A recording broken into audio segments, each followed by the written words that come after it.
যার কারণে বাংলাদেশ লড়ে সরে পড়ে না।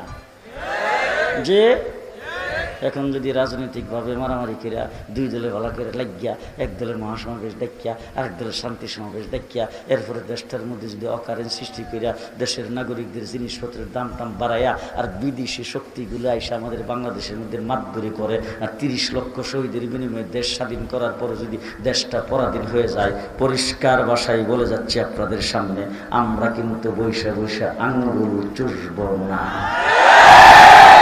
পরিষ্কার ভাষাই বলে গেলাম, ভালো করে মনে রাখেন। আমরা মোল্লারদুল মসজিদ পর্যন্ত মসজিদে থাকি, মাদ্রাসার থাকি, আমরা খুব আরামে আছি, কারণ আমাদের মাদ্রাসার মুহতামিমের যে আসনটা আর যে বিছনাপত্র, এটার মধ্যে ঘুমে যেইভাবে ধরে, বঙ্গভবন এইভাবে ঘুমে ধরে না। আমাদের মাদ্রাসার হাদিসের মসনদে আমরা যে আরামে আছি, বঙ্গভবনে সে আরামে নাই, গণভবনে সে আরামে নাই। সুতরাং আমাদেরকে হাদিসের